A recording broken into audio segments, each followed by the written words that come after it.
ഒരു ഇടവകപ്പടി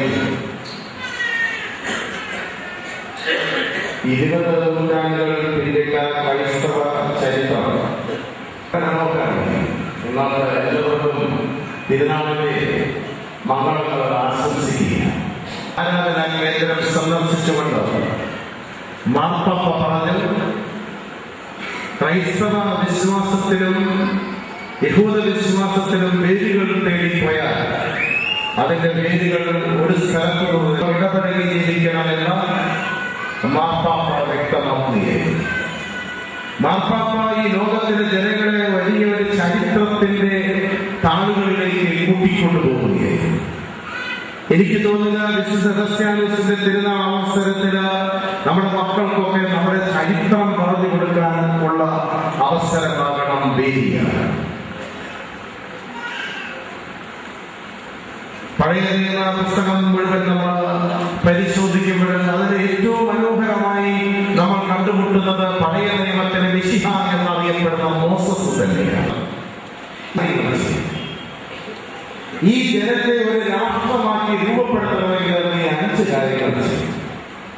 ലേവ്യരുടെ പുസ്തകം ജീവിത രീതി അവർക്ക് പറഞ്ഞു കൊടുക്കുന്നു. ഇതിനെ നമ്മൾ പഞ്ചഗ്രന്ഥി എന്ന് വിളിക്കും.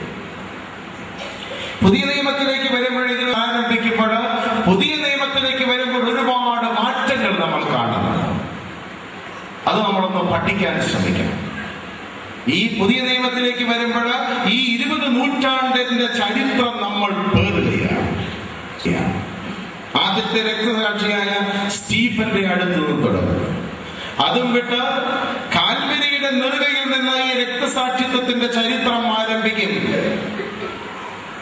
ചരിത്രം പരിശോധിക്കുമ്പോൾ ഞാനും നിങ്ങളൊക്കെ ഈ വിശ്വാസത്തിന് വേണ്ടി ഈ വിശ്വാസം ഇന്ന് മുറുകെ പിടിച്ച് ഈ ബലിപീഠത്തിന്റെ ചുറ്റും വന്നിരിക്കുന്നുണ്ട് എങ്കിൽ ആ ചരിത്രത്തിന്റെ സുന്ദരമായ മാനങ്ങൾ പുല്ലുവഴിയിൽ അവരുടെ വീട്ടിൽ ആരാണ് ഇവളെ കൊന്നത്? ധർമ്മേന്ദ്ര സിംഗ്, ജീവൻ സിംഗ്. അവർ വന്ന് റാണിമരിയുടെ മാതാപിതാക്കളുടെ കാലുകൾ കണ്ണുനീര് കൊണ്ട് കഴുകി മാപ്പ് പറയപ്പെടുന്നുണ്ട്. നമ്മുടെ മക്കളെ അത് ബോധ്യപ്പെടുത്താൻ നമുക്ക് കഴിയണം. ഇതാണ് നമ്മുടെ ചരിത്രം. നമ്മൾ ആ ചരിത്രത്തിന്റെ ഭാഗമാണ്. ഈ വിശുദ്ധനെ നമ്മൾ തോളിലേറ്റുമ്പോൾ നീണ്ട നൂറ്റാണ്ടുകളുടെ വിശ്വാസത്തിന്റെ ചരിത്രം നമ്മൾ ഏറ്റുവാങ്ങുകയാണ്. വർഷങ്ങളായി നമ്മൾ ഈ തിരുനാൾ ആഘോഷിക്കുന്നു. ഇത് പറഞ്ഞു കൊടുക്കാൻ നമുക്ക് കഴിയും. ദൈവത്തിന്റെ ഇടപെടൽ ഇവിടെ ശിരസിൽ മുടി വെച്ച് കയ്യിൽ തീ പിടിച്ച് ഇവിടെ കിടക്കുന്ന കുരിശിൽ കിടക്കുന്ന ദൈവത്തിന്റെ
നിങ്ങൾ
നമുക്ക് പ്രാപിക്കാം.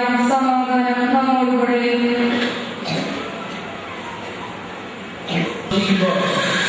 അതിലെ ഏറ്റവും പ്രധാനപ്പെട്ട ഈ തിരുനാൾ കുർബാനയിൽ പങ്കുചേർന്ന നിങ്ങൾക്ക് എല്ലാവർക്കും പ്രത്യേകം നന്ദിയും ദൈവത്തിന്റെ അനുഗ്രഹവും പ്രാർത്ഥിക്കുന്നു.